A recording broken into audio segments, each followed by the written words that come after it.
in these little Zoom bubbles, right? From Canada, New York, Tennessee, South Carolina, here. Like it's beautiful. And just want to acknowledge that I feel that immensely.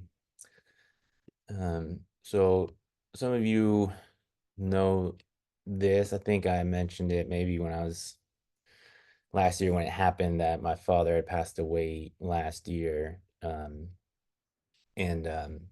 turns out it was a suicidal overdose. And so it's been an interesting journey on grief and exploration. And I really have dived into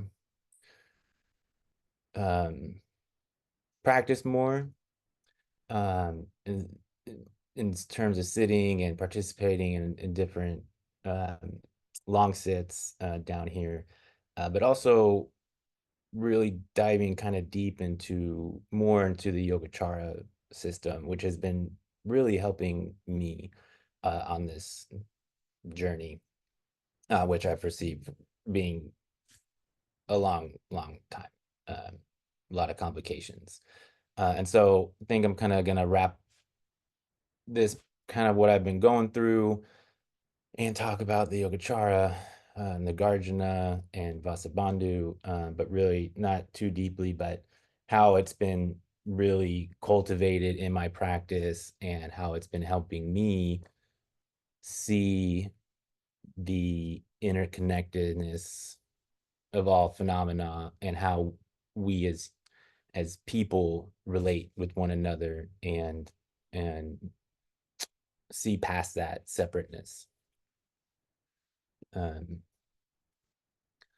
and I feel like this is a really amazing safe space to speak uh, on this matter. So when I was young, um, I had these crazy night terrors as a child. During my elementary school years, I was actually afraid to fall asleep because I thought I wouldn't wake up. I would force my eyes to just laser focus at the ceiling. I'd pull the blankets to my chin. I don't know if anyone's related to this experience, but um, and I'm not sure why I became so aware of my fragility as a human being so young. But for me, when I was alone with my thoughts, it really just debilitated me. And I wasn't sure where it was. I went when I fell into deep sleep. And so maybe it's the unknown that really terrified me. And this went on well into like my middle school years. And a few years later, when I was about 14, I saw one of my father's drug deals, and not dealing drugs, but a drug deal, which a lot of us probably in here know the difference of, right? The former kind of relating to selling a used car, and the latter owning, right, an entire dealership, right, on to like this scale.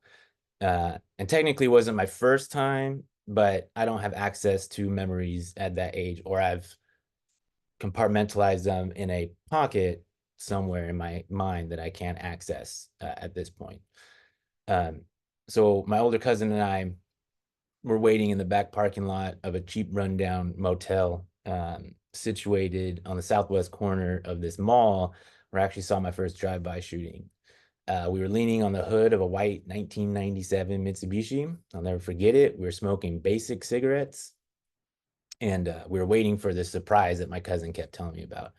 I didn't know what the surprise was, but I figured it had to do with my father because a year and a half prior to this waiting, my father and I were living in this motel room together, various motels, and this was one of them. So I suspected it had to do something with him.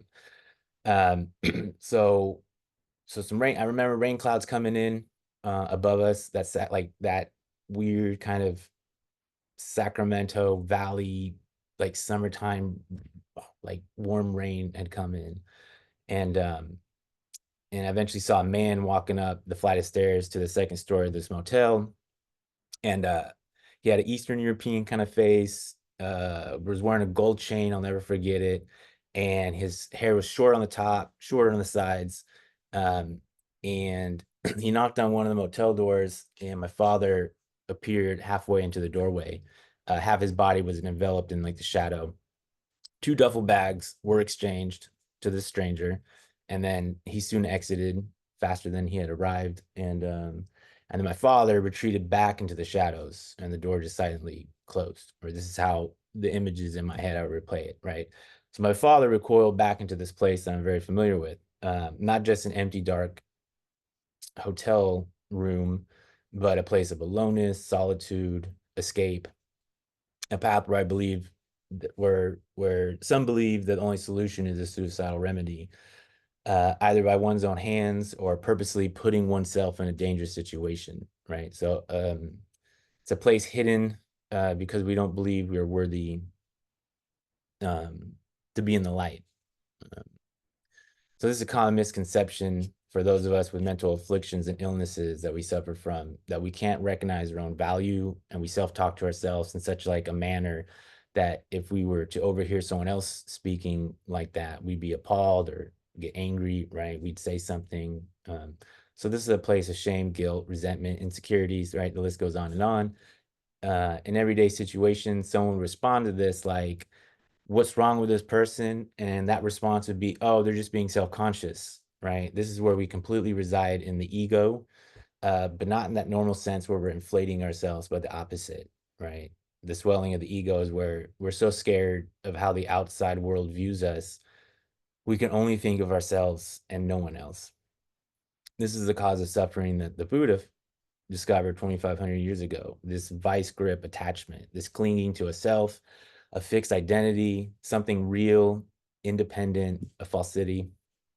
So this delusion is where my Zen teacher says violent acts occur between self and self and others. And it's interesting he used that term recently, and it dawned on me like that's, for me in my experience, that has been my experience when I'm in that vice grip attachment to self. Um, that is there's a violent act there, right? That's where true suffering resides. And so for like my father, myself, like many of us, everyone, we operate in life believing we are a separate phenomenon than everyone we view outside of us. So we're over here, everything else is over there. Thich Nhat Hanh explains this experience as a relationship of a wave in the ocean. He said a wave is scared. I love how he puts it. He said a wave is scared when it moves up and down and when it breaks onto shore. But the wave is only scared until the wave realizes it too is water and part of the larger body of the ocean. So we're ignorant waves, unable to see that we're actually part of the larger body of the universe, which causes us great suffering. So into the Yogacara school of Buddhism, they examine exactly this suffering, right? It was started by the Indian Buddhist half-brothers Vasubandhu and Asanga in the 4th century, which may be debatable, but it's a philosophical mapping of a complex scholarly system of cognition. It translates as application of yoga, and yoga being a Sanskrit term, which actually connotates to the correspondence between body, mouth, and mind, right? But more commonly, which we kind of refer to the school as, it was known as the Vijnanavada, which translates as mind only, manifestation only, or consciousness only. So the Yogacharans were working diligently on the root of all of our suffering. They pierced deeply into how we perceive reality, how our mind operates, and the transformation of consciousness. There's a misconception that the Yogacharans were idealistic because of the mind-only translation, but I think that's kind of gets incorrect, and it's more the manifestation of reality. So our collective suffering, how we transcend it, was their mission. It isn't everything is in our mind, but rather we manifest our reality because of our deluded mind. So when you think you see an object like a chair, you're actually just seeing invisible light. That light bounces to your retinas. The retinas hit your mind. That creates an image, right? So where is the actual chair on the relationship between subject object? And so what are we actually looking for? So Vasubandhu, who we'll return to later, argues there's no external objects disconnected from our perception, right? And so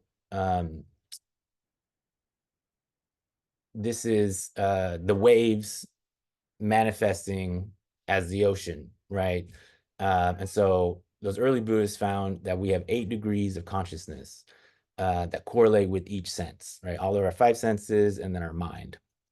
And the 7th layer of consciousness is the manas, which is deluded awareness. This is what is also referred to as the ego, right? With Freud and like where our ego would reside. This is where we actually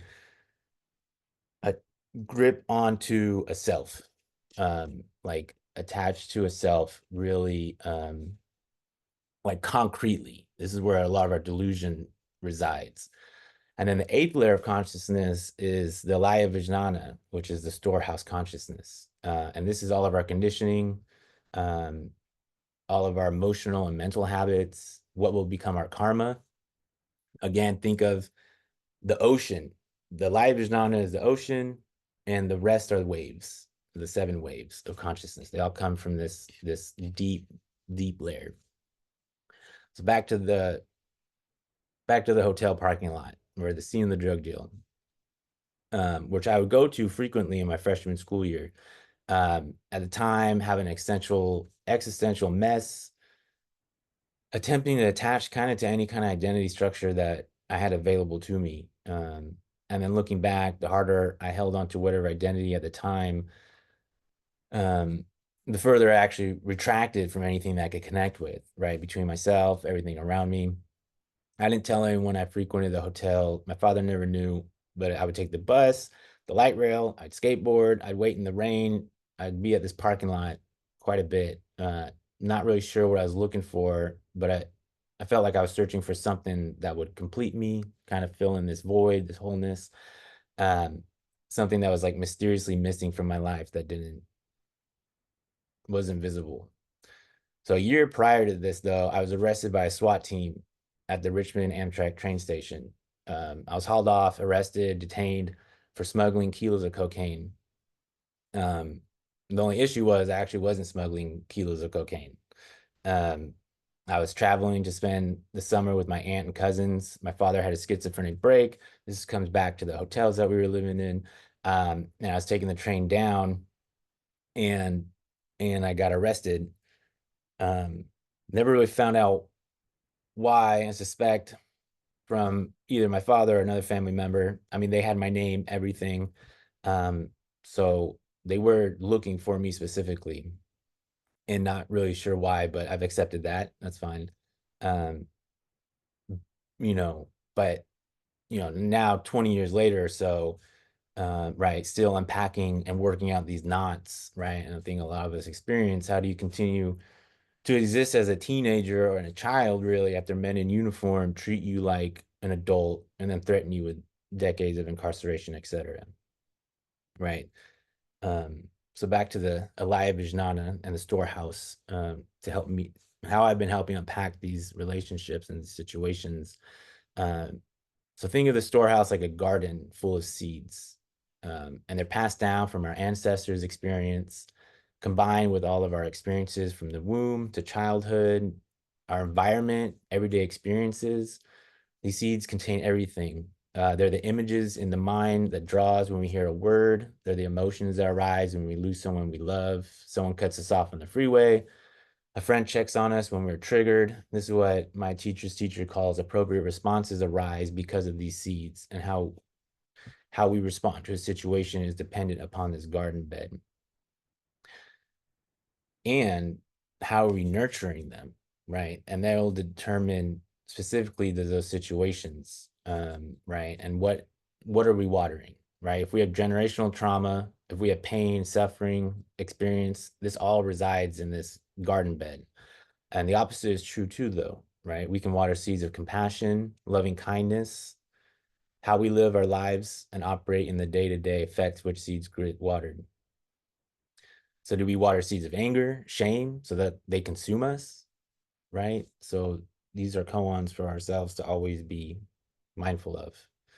And as a teenager, I was watering I was watering the same seeds that I suspect my father was. And unresolved trauma is a terrifying experience for a child to witness in a parent. I think, um, which manifests a whole other planted plants from these seeds, right? So back to waiting in that parking lot alone, sometimes for hours trying to search for this purpose. Um, I felt like I was on the right track of finding out something about me, something who I was, right? Again, these false identification monikers. There's some days I'd see as SUV, some days I wouldn't. But no matter how much I wanted to knock on the hotel door, I never did, and never got to experience what that interaction would be. One day his car was gone, and I never saw it again. And then shortly after, I just stopped visits to the hotel because, at 2 at a time, I was consuming and selling drugs myself. So I was attaching to an identity that was heavily related on violence. Before moving on to my story in relation to the Yogacara, I'm going to briefly mention Nagarjuna, who kind of is the predecessor for the Yogacara school. Uh, he was a brilliant Buddhist philosopher sometime between the 1st and 3rd century. He was a founder of the Madhyamaka school, which is the middle way. And he has a foundational verse or verses called the fundamental wisdom of the middle way. Um, and he was the predecessor for Vasubandhu and Asanga.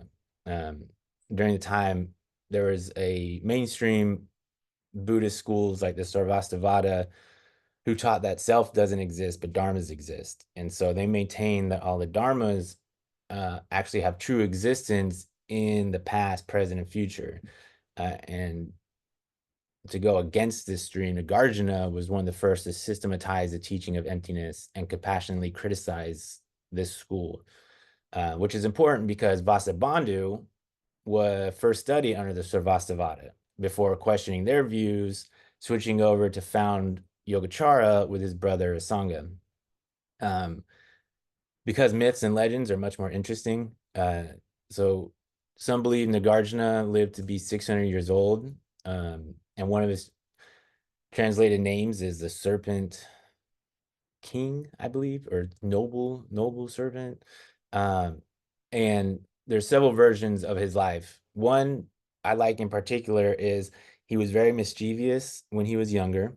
He had actually like a gang of mischievous hooligans who loved to create pranks and panic in town. And one time they wanted to up their ante, and so they wanted to break into the royal palace. So they went to this mystic Hindu sorcerer and they got invisibility pills. They took the invisibility pills. They snuck into the royal palace, and they saw, from what I read, they saw a lot of nudity, debauchery, drunkenness, and they thought they were just like in heaven. And there was a huge party going on. All of the guests at the party went to sit down to have dinner, and they started to pick up the plates, throw the plates, pick up food, throw food, cut off people's hair. It was just a mess what they were doing invisible. And the king obviously knew something was up, and he had all the guards throw powder and liquid onto every nook and cranny of the royal palace. And they caught his 3 friends and they beat them mercilessly. And but Nagarjuna hid behind the king the whole time and he escaped. But the king knew that there was a 4th person and he was on the lookout. So he had guards in town. So Nagarjuna had to keep like a really low profile. And I just love this. I relate so well to this. I had to go to the Midwest and it's some past life of mine. And so he's on the run, right? And he has this ample time for reflection. And he's sitting at this like hideout spot that his gangs has. And he hears this old man yelling up, "Do you want to know true knowledge?" And Nagarjuna peeks over the window, says, "I know all the knowledge that India possesses." Super arrogant, super arrogant. And the old Hindu or the old man says, "Yeah, yeah, yeah, I'm sure you know everything. If you really want to know, come follow me." And so Nagarjuna did, and they traveled beneath the sea where it turned out the old man was a Naga, which is like a water deity, a serpent, and he brought him to another royal palace. But this was full of Buddhas, bodhisattvas, before Siddhartha the Buddha, and and the Naga king, which he turned out to be this Naga king, handed him the Prajnaparamitas, which was you know this collection of sutras in this story written 500 years before Buddha, and he gave it to Nagarjuna, and something clicked for Nagarjuna, this moment of awakening, and he dedicated his life to the Dharma treasury, to seeking out the root of all suffering. It changed his life that he had in this possession, and he had it for safekeeping. There's other stories where he was a sick child and they brought him to a mountain and he met another Naga, but it all kind of comes back to him being given the Prajnaparamita sutras and him being for safekeeping. But it's all transformational in his myth legend stories. So I really like that one. I can relate, I feel like, a lot to that. I feel like a lot of us can. So where was I? I could get lost in Nagarjuna. All right. So what Nagarjuna, the predecessor of Vasubandhu, what Nagarjuna left us with, which briefly were the examination of conditions, which is important too, because Vasubandhu fills in the gaps of this. And it's all um, right. He's in argument with the mainstream schools of Buddhism at the time who wanted to keep up with being involved with the bureaucracies, right? The kings, everybody, right? So, I think a lot of times we put Buddhism on a pedestal, but it's the same everywhere, right? There's like in different eras. And in this, the Sarvastivada school and another school were really in high prominence because the king and the palaces were supporting them and right financing them. And they were doubling down on this other non-emptiness, right? That the self may not exist, but all dharmas do, right? And so Nagarjuna really honed in on that's not true. And he came up with these 4 conditions for self. And the conditions that he kind of came into explains, and when he means conditions, he means people, place, thing, event, a state in relation to another person, place, thing, or state, or an event, right? So everything is dependent co-arising. Everything is a relationship to another. Thich Nhat Hanh translates Nagarjuna's 4 conditions as seed condition, condition of continuity, object of cognition as condition, and supportive condition. So think of a hall light. You flick a light switch. That's the first condition. The second condition is the supporting condition, which is the hardware, the plate, the wires, right? The third is the actual electricity flowing through the building and hitting the bulb. And then the fourth condition is seeing the light, right? All 4 are in existence upon each other, right? So where Vasubandhu comes in, because Nagarjuna doesn't discuss the relationships between objects. An example of the hall light, he doesn't talk about the actual hall light itself, right? The conditions of operation, but Vasubandhu goes further into subject-object relationship, right? And everything leads into how can we get to the root of our suffering, of this identity that we fix so deeply on, right? And this is,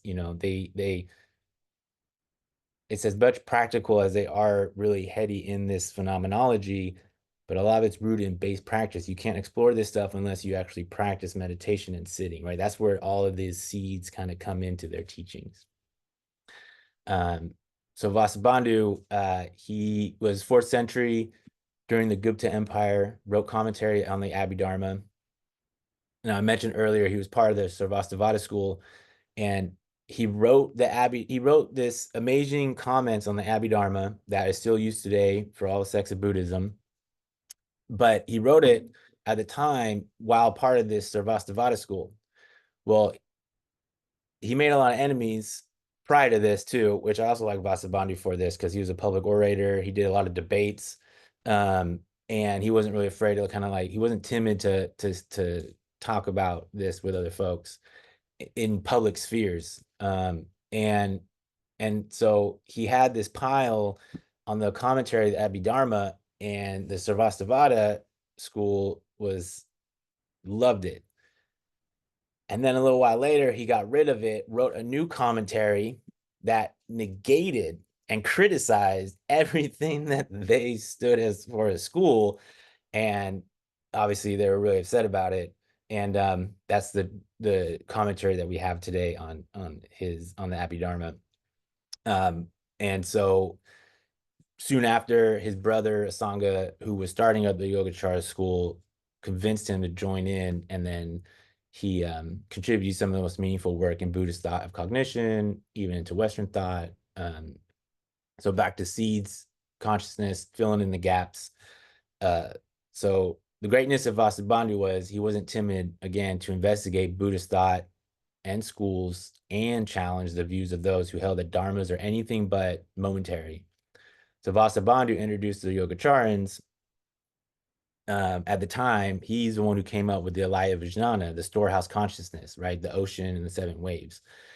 So through this concept, he explains as perfuming. And this perfuming is, think of spraying cologne or perfume or water into a mist and then walking through it.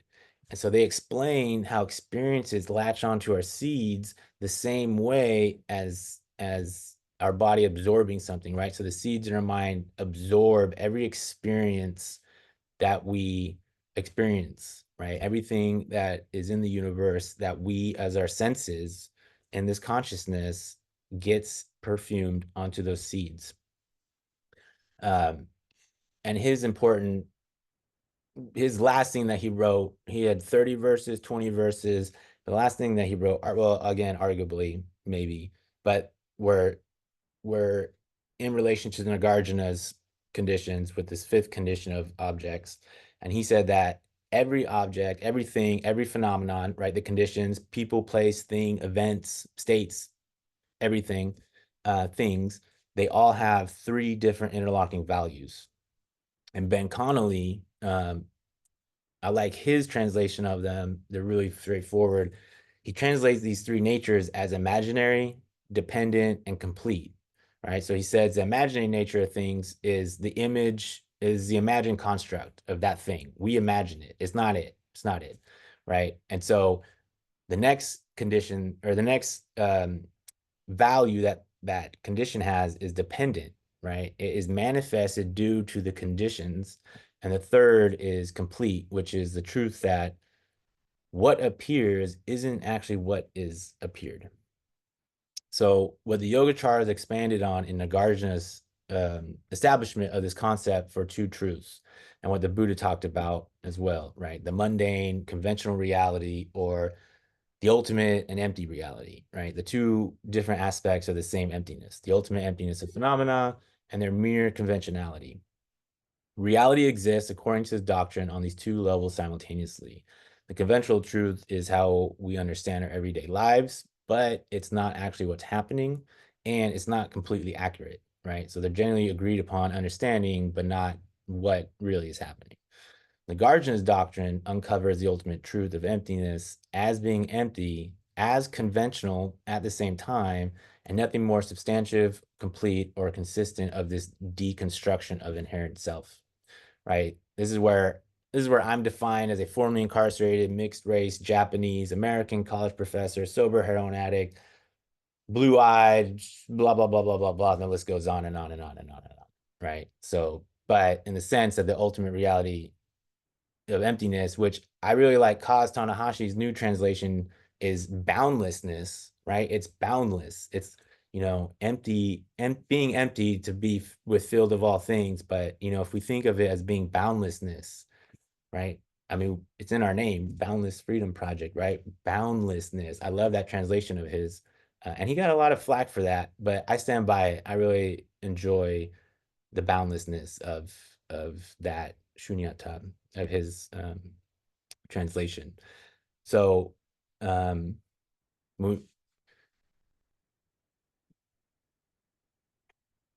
the the conventional world is where we have one example, right? The red light, right? We all stop at a red light, but humans give that red light meaning to stop, right?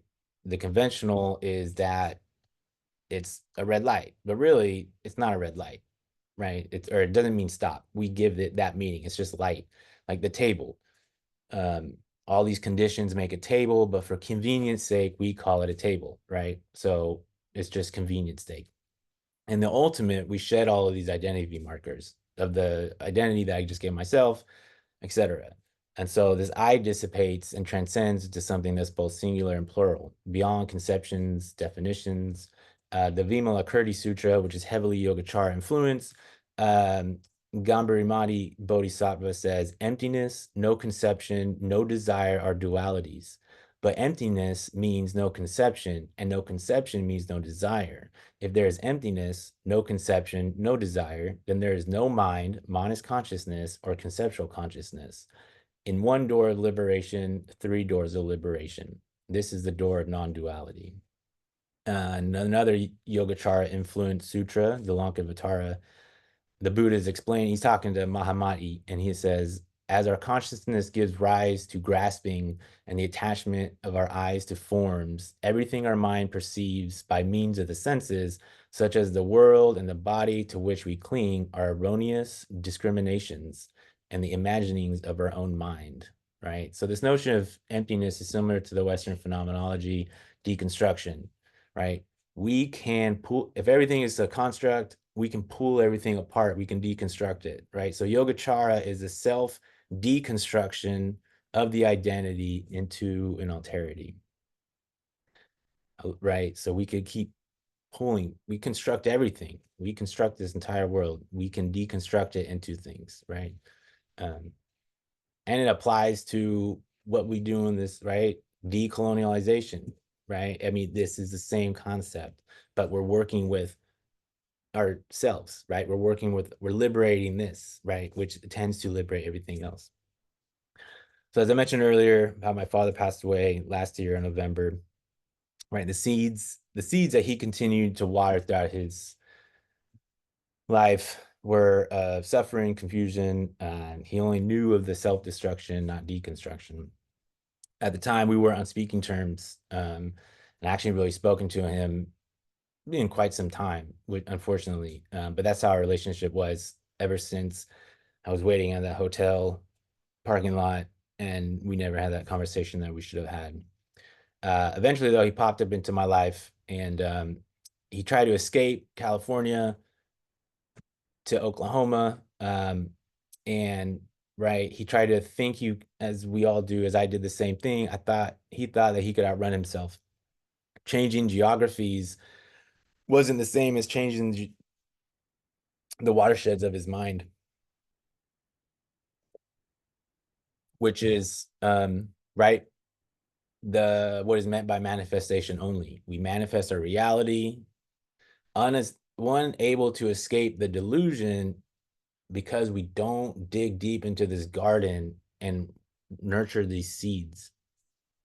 So at the same time, I was struggling with heroin addiction, suicidal tendencies, traumas of carceral spaces and systems, um, right? And so I attempted to sever the thread that connected me and him, but I couldn't, right? And so for some reason, it grew tighter.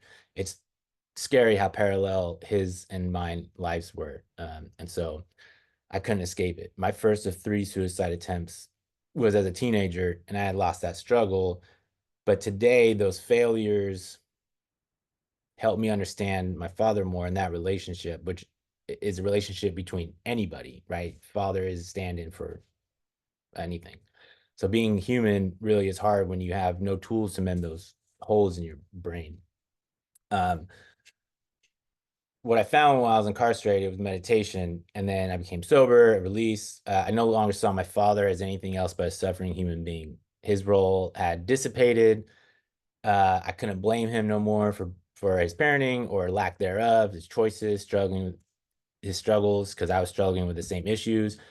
He and I were actually incarcerated at the same facility, two same facilities, not at the same time, but right, there's like a interesting thought in your head when you sleep on a bunk and you go, I wonder if my father slept here too, which most likely was the case, right? And so um, more and more the stories of a person I thought I hated becoming so intertwined with my own, and I can't escape it. And why can't I, right? Why can I not? Uh, Thich Nhat Hanh was speaking before he died on the Yogacara to assembly of monks and said, this is he said, when I read, he said, hatred and suffering arise from being caught in the perception that Father and myself are separate realities. When we are caught in conventional designations, our suffering and anger flare up. When we look deeply, we see that we are in our Father and our Father is in us.